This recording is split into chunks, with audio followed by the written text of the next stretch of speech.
आज आपके लिए लाया हूं प्राचीन भारतीय इतिहास को जानने की स्रोत, अर्थात वो साधन या वो साक्ष्य जिससे हम प्राचीन भारत के लोगों के बारे में, उनके धार्मिक जीवन, उनका सामाजिक जीवन, उनका सांस्कृतिक जीवन, उनका आर्थिक जीवन के बारे में हम जानकारी प्राप्त कर सकते हैं। उन साधनों के बारे में वास्तव में इतिहास का शाब्दिक अर्थ जो होता है वो होता है ऐसा ही था।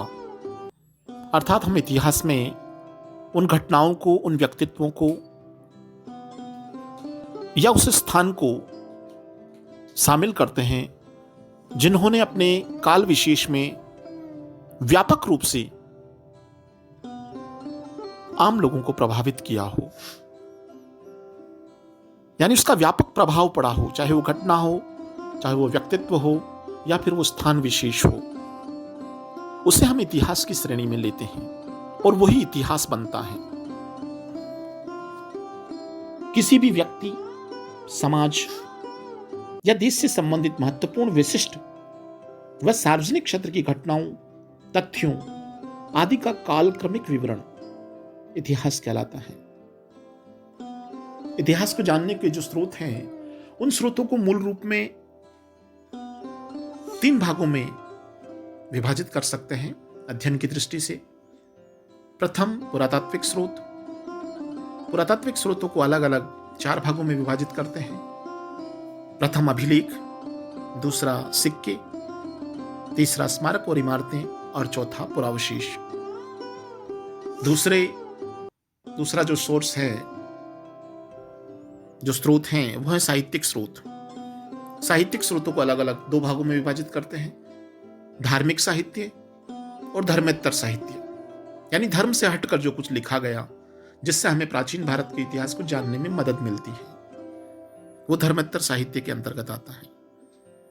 जो धार्मिक साहित्य है उसको पुनः अध्ययन की दृष्टि से अलग अलग 3 भागों में विभाजित किया गया है, ब्राह्मण साहित्य, जैन साहित्य और बौद्ध साहित्य। तीसरे स्रोत आते हैं विदेशी यात्रियों के वृत्तांत। विदेशी यात्रियों के वृत्तांत में 3 अलग अलग इनको भी विभाजित किया गया है 3 भागों में। प्रथम चीनी यात्री, दूसरे यूनानी और रोम के यात्री और तीसरे आते हैं अरब यात्री। जो चीनी यात्री आते हैं उनमें फाहियान, सुंगयुंग, ह्वेनसांग और इत्सिंग आते हैं। यूनानी और जो रोम के यात्री आते हैं उसमें टीसियस, हेरोडोटस। सिकंदर के साथ में आने वाले आते हैं उसमें नियार्कस, आनेसिक्रेटस और एरिस्टोबुलस। इसके अलावा मेगास्थनीज जिसने इंडिका लिखी थी, डाइमेकस, डायोनीशियस, टॉलेमी जो कि ज्योग्राफी के लेखक थे, प्लिनी जिन्होंने नेचुरल हिस्टोरी का लिखी, और तीसरे आते हैं अरब के लेखक या अरब यात्री। उसमें सुलेमान, अल-मशूदी, अल-बरूनी और इब्न बतूता। अल-बरूनी जिसने तहकीक हिंद पुस्तक लिखी थी और इब्न बतूता जो कि मोहम्मद बिन तुगलक के काल में भारत आए थे। प्रथम पुरातात्विक स्रोतों में अभिलेख। अभिलेखों का जो अध्ययन है वो अध्ययन एपिग्राफी कहलाता है। अभिलेख सिक्कों से अत्यधिक महत्वपूर्ण है। इसका जो अध्ययन है वो पुरालेख शास्त्र या एपिग्राफी कहलाता है। सबसे प्राचीनतम जो अभिलेख हैं भारत के संदर्भ में वो है 1400 BC का मध्य एशिया का एशिया माइनर से प्राप्त बोंगचकुई अभिलेख। बोंगचकुई अभिलेख में यह एक संधि पत्र है जो कि हित्ती और मित्तानी राजवंश के शासकों के बीच में 4 वैदिक देवताओं को आधार मानकर किया गया था, जिसमें इंद्र, मित्र, वरुण और नास्त्य इनका उल्लेख मिलता है। भारत के अन्य जो महत्वपूर्ण अभिलेख हैं, उन अभिलेखों में बौंगचकुई अभिलेख को दुनिया का प्राचीनतम अभिलेख तो कहा ही जाता है। इसके अतिरिक्त भारत के प्राचीन जो अभिलेख हैं, उन अभिलेखों में व्यापक रूप से अभिलेखों को उत्कीर्ण करवाने का जो काम किया था वो किया था अशोक ने। साथ ही अशोक से भी प्राचीन जो अभिलेख माने जाते हैं, उन अभिलेखों में बड़ली अभिलेख जो अजमेर से प्राप्त हुआ है, और इसके अतिरिक्त पिपरवा का कलश लेख जो कि बस्ती उत्तर प्रदेश से प्राप्त हुआ है। इन अभिलेखों को अशोक से भी प्राचीन माना गया है, चंद्रगुप्त मौर्य के काल का माना गया है।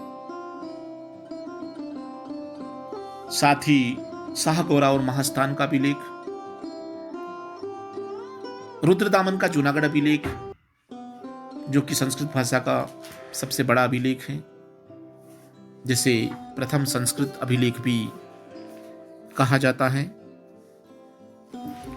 भारत के प्राचीनतम अभिलेखों में जो व्यापक रूप से अभिलेखों का उत्कीर्ण कराने का जो काम किया था वो अशोक ने किया था।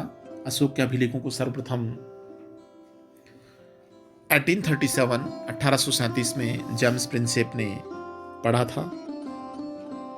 अशोक के अधिकांश अभिलेख ब्राह्मी लिपि में लिखे गए हैं। साथ ही अशोक के अभिलेख ब्राह्मी लिपि और प्राकृत भाषा में, इसके अलावा ब्राह्मी, खरोष्टी, ग्रीक और अरमाइक लिपियों में भी अशोक के अलग अलग अभिलेख लिखे गए हैं। पश्चिमोत्तर भारत में जो अभिलेख हैं वो खरोष्टी लिपि में लिखे गए हैं। खरोष्टी लिपि दाएं से बाईं ओर लिखी जाती थी। शहबाजगढ़ी और मनसेहरा का जो अभिलेख हैं वो खरोष्टी में लिखे गए हैं। ग्रीक और अरमाइक, पाकिस्तान और अफगानिस्तान से जो अभिलेख प्राप्त हुए हैं वो अभिलेख ग्रीक और अरमाइक लिपि में लिखे गए।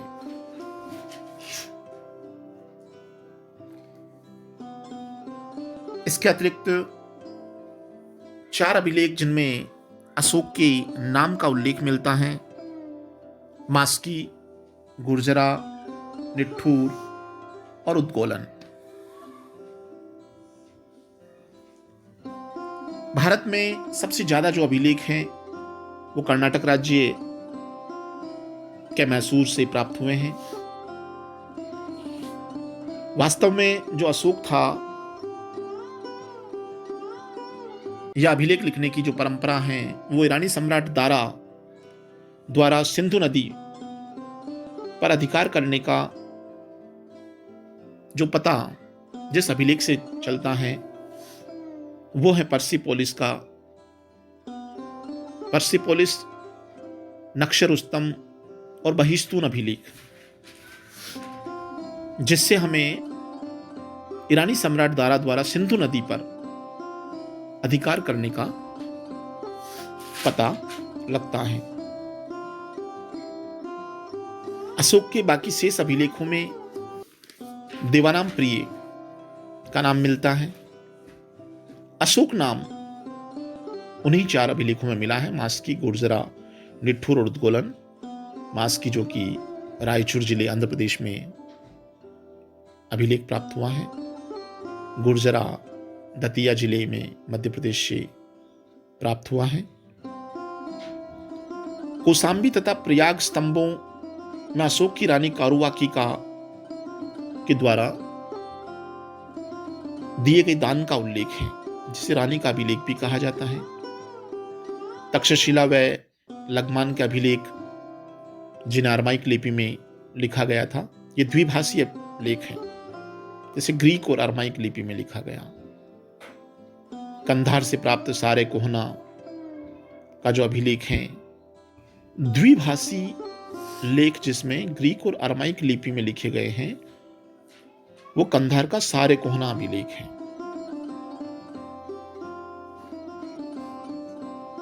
इन अभिलेखों के अतिरिक्त भी जो महत्वपूर्ण अभिलेख और भी हैं, उन अभिलेखों में पुलकेशिन द्वितीय का ऐहोल अभिलेख, पुष्यमित्र सुंग का अयोध्या अभिलेख, रुद्रदामन का जूनागढ़ अभिलेख, गौतमी बलश्री का नासिक अभिलेख, समुद्रगुप्त का प्रयाग स्तंभलेख,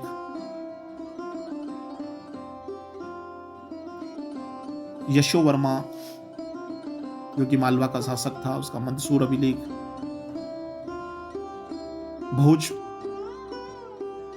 प्रतिहार का ग्वालियर अभिलेख, स्कंदगुप्त का भीतरी गांव अभिलेख और विजय सेन का देवपाड़ा अभिलेख प्रसिद्ध हैं।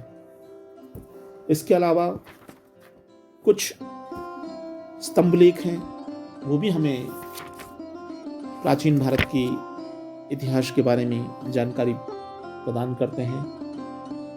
उसमें महरौली स्तंभलेख हैं। महरौली स्तंभलेख जो कि कुतुब मीनार के परिसर में दिल्ली में स्थित है, ये चंद्रगुप्त द्वितीय का स्तंभलेख है। ये स्तंभलेख चंद्रगुप्त द्वितीय के वैष्णव होने, बंगाल विजय तथा सप्त सिंधु के समीप विभिन्न राजाओं के समूह से युद्ध एवं विजय के विवरण को प्रदान करता है। मूलतः ये स्तंभ विष्णुपद पहाड़ी जो कि संभवतया उदयगिरी मध्य प्रदेश में स्थापित था, जिसे बाद में दिल्ली के किसी शासक के द्वारा यहां स्थापित कराया गया।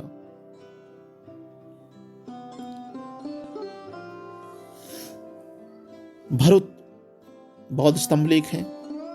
भरूच जो कि सतना मध्य प्रदेश में है, सुंग काल का है। राजा वासुदेव के बारे में जानकारी देता है। इस अभिलेख से सुंग वंश के विषय में जानकारी प्राप्त होती है।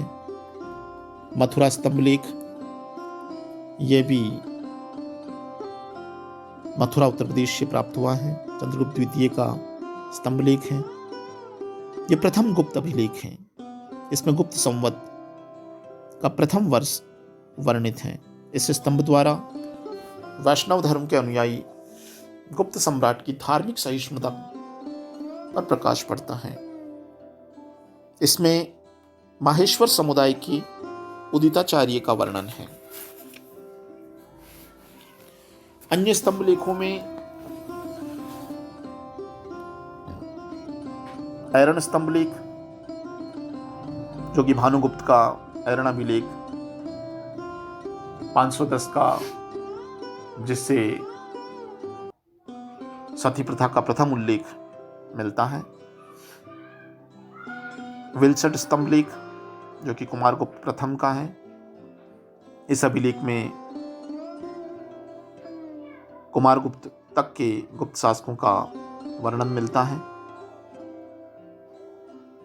धन्यवाद। जय हिंद, जय भारत।